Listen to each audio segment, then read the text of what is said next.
Hey folks, my name's Ed Travers. My pronouns are he, him, and his. I'm an Anglican priest serving in the beautiful parish of St. Margaret of Scotland that sits on the ancestral and on the unceded territory of the Mi'kmaq people. Gwe. I had a really sad, it was sad. I had a sad moment last week. My daughter sent me a video. It was one of those videos that make fun of criminals. Make fun of people doing doing bad things in stupid ways. One of those videos that calls the subject names like idiot, moron, crackhead, that kind of thing. It was a video that was made about a person I know, about a young person I know. The person was doing something they shouldn't have been doing and they got caught doing it on camera.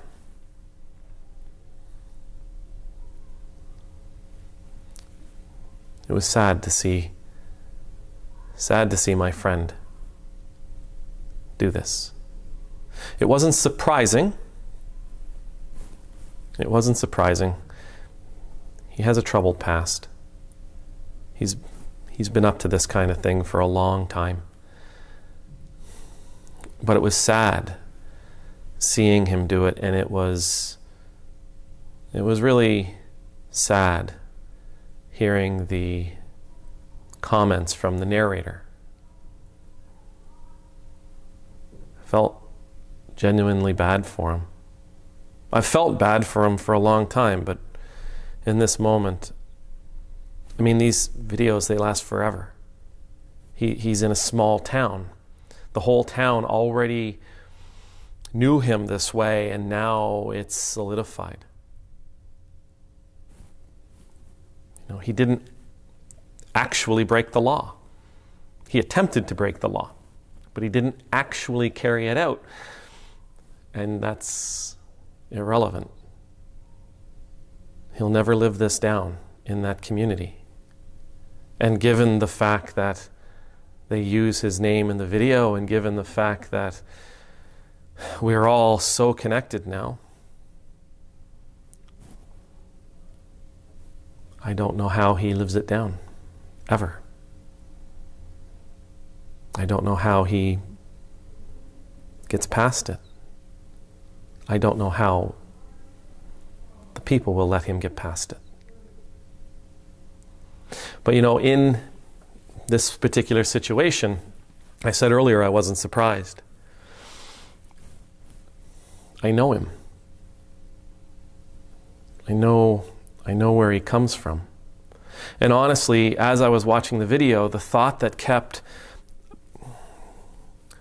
stirring in my brain, the words that kept, that I kept hearing, were words that my father often says. There but for the grace of God go I. There but for the grace of God go I. For years, I mean, you understand what it means, right? God's grace is on me, and if God's grace wasn't upon me, that's what would have happened to me. But I always my dad would use that line, and it almost became cliche. You know, whenever somebody made a mistake, Dad, oh well, there but for the grace of God go I. And I thought, oh come on, what are you getting at? But in truth, as I watched this video and as I heard the narrator call my friend these names, as my friend was doing this stuff on camera, there but for the grace of God go I. If I had grown up in the same way, what are the odds that I would be doing the same thing? If I had grown up under the same conditions, what are the odds that I would be doing the same thing? If I had grown up under those circumstances, what are the odds that I would be doing the same thing? They're really high. I am the person that I am because of everything that was given to me. And despite everything that was given to me, I still made and continue to make a plethora of bad choices and decisions. I've still made horrible mistakes. I've still done things that I never should have done according to the teaching that was offered to me growing up. I've still done things that I never should have done according to the messages and to the lessons that my parents offered me, the ways they raised me. I've still done things that were counter to everything, to all of the love. But ultimately, I am where I am because of where I've come from. My friend is where he is because of where he comes from. I got thinking about empathy, because that's really what I'm talking about here, right? Is understanding, walking a mile in the shoes of the people around us. Asking ourselves, what's it like? How did you get here? Having a desire to be in their place and to try to imagine what it's like. But I got thinking about empathy, and I got thinking about what the world might be like if we could, rather than see somebody doing something that they shouldn't be doing, and judging them and condemning them for it, what if we were able to say,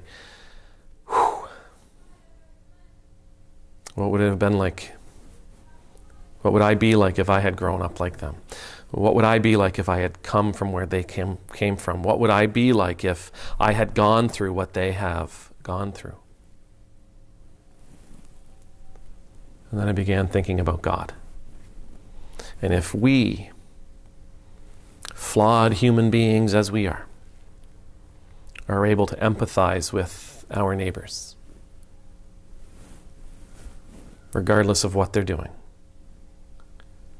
how much more is God's empathy towards us? And if God's empathy is so much more than ours, so much more perfect than ours, and Jesus tells us that we're to follow him, doesn't that mean that our empathy is supposed to go even deeper and deeper and deeper? Isn't our empathy supposed to be limitless? To grow, to be limitless?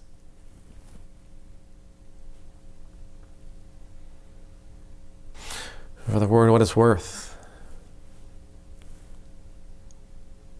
I would have been doing exactly the same thing as this young guy. I would have been doing exactly the same thing as my friend if I'd come from the same place my friend comes from. No doubt in my mind. May the Lord bless you. May the Lord keep you. May the Lord's face be made to shine upon you and to be gracious to you.